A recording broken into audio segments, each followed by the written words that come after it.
Bliss, and I am the Associate Professor of Percussion and Director of Percussion Studies over in the UT College of Music.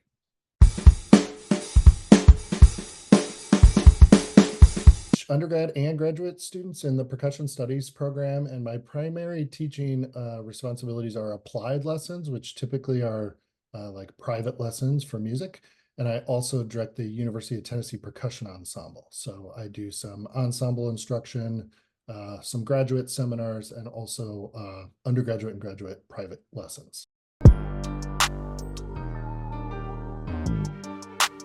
Unique challenges for percussion definitely begin with versatility. So percussion crosses all boundaries, and the students have the widest amount of vocabulary and genres to master, definitely more than any other instrumentalist. I always say, you know, when the tuned car horns show up at the orchestra, they don't give those to the flutes. So the percussion student has to learn how to play a new instrument all the time. So versatility is constantly a challenge that we're facing. One day they might be playing in a Trinidadian steel band playing calypso music. Later that afternoon, they might go to orchestra and play timpani and bass drum and cymbals. And then later that day or the next day, they have a private lesson playing four mallet, marimba, solo literature, concert snare drum, drum set. The list just goes on. And those are just the well-known instruments. So we're constantly trying to invent new ways to have transferable skills for the students so that we can be prepared for any musical situation that we get put in, which often is going to be like the first time that we've seen that particular combination or setup of instruments in a professional setting.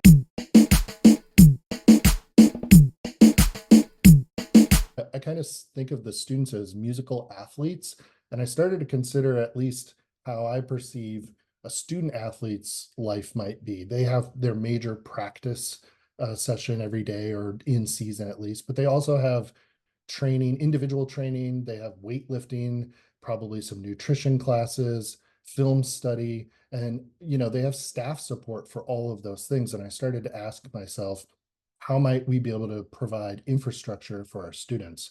So we did a couple of different things, and of course we're still experimenting. We started doing like pre-scheduled sectional time for rehearsals, where if they wanted to meet outside of class, we gave them a window of time on the book so they didn't have to schedule that on their own. We started giving them optional practice time where our graduate students would show up, kind of like I remember when I was in math class in college, there would be like a Thursday night study session with the grad student.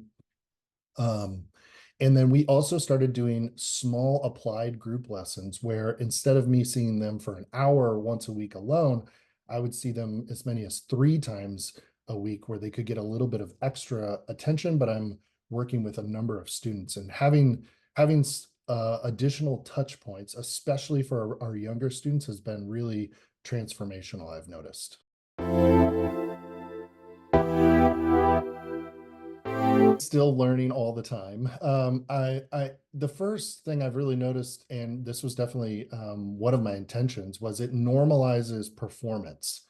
Students come to school as performance majors, for example, and they have a junior and a senior recital, but what we really want them doing is like performing all the time to where it just becomes second nature and isn't something they get really nervous about. We want to just normalize that context for them. And by playing in front of a couple other students in a small applied group lesson, it's been really powerful to just have to get up every week and play in front of a couple people. And of course it encourages them to be accountable and prepared because they know that they're going to have to do that. I've also learned that some topics map onto this context better than others. So for example, orchestral stuff has worked okay, but that's always going to be just one to a part. If you're the xylophone player in an orchestra, you're the only person playing that part in the professional setting. And while it can be useful for the other students to hear the comments that we're giving one-to-one as we work through student by student, I found it doesn't work as well as something like Afro-Cuban drumming. That music is intuitively a community-based music. There are 4 or 5 parts that go into putting the whole puzzle together.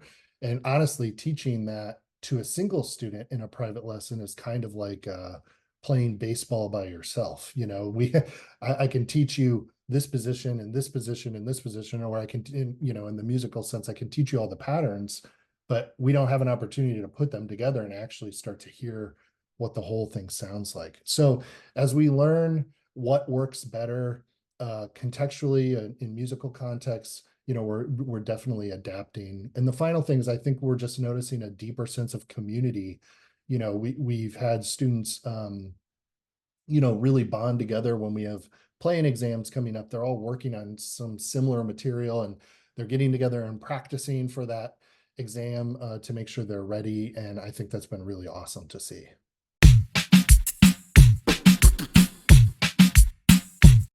Many memorable moments. I mean, in percussion, every week is an adventure. You know, we're playing different instruments and approaching new musical contexts. I can think of many times where, you know, a student has been playing maybe a couple of weeks in a row. Typically, like on Mondays, we would do a certain style of music, say like drum set. And then on Wednesdays, we might do a different style, like Western classical music or something. And so as we rotate through those things, and one student struggles a little and then crosses over that hump and kind of breaks through. We've had many powerful moments where not just me, but their peers are like applauding for them and cheering them on because they've seen them make that progress, which is really powerful, right? Momentum is a big part of learning. And so when the students achieve those moments where they see that, oh, well, I'm actually making tangible progress and other people are noticing that, I think that can be really valuable.